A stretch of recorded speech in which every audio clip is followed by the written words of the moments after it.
नमस्ते, म बिमला राई, खोटाङ उद्यमी कोसेली घर खोटाङ दिक्तेलमा सञ्चालन गरेको 1 वर्ष अलिक बढी भएर यतिखेर 16 महिना भइसक्यो। हाम्रो यो कोसेली घर खोल्ने उद्देश्य चाहिँ हाम्रो यहीँको स्थानीय स्तरमा जति पनि जे पनि सामानहरू कच्चा पदार्थहरू उपलब्ध हुन्छन् तिनीहरूलाई चाहिँ प्रशोधन गर्ने अनि बिक्रीमा राख्ने, साथै अन्य महिला पुरुष सबैले आफ्नो उद्यम गर्नुभएको सामानहरूलाई चाहिँ कलेक्सन गरेर हामीले चाहिँ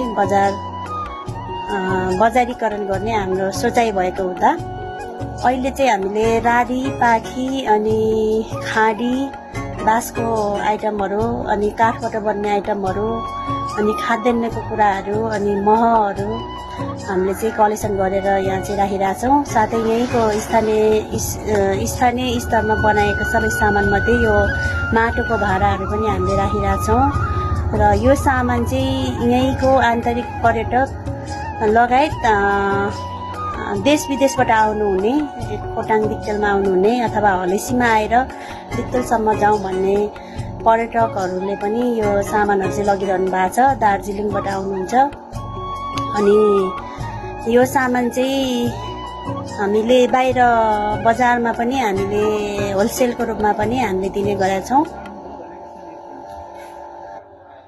र अहिले चाहिँ हामीसँग चाहिँ करिब 219 आइटमहरू चाहिँ हाम्रो लोकल प्रोडक्टहरू चाहिँ हामीले यसमा चाहिँ राखेका छौँ। हजुरहरू सबैलाई हाम्रो खोटाङ उद्यमी कोसेली घरमा स्वागत छ। एकचोटि आएर हेरिदिनु हुन अनुरोध गर्दछु। धन्यवाद, नमस्कार।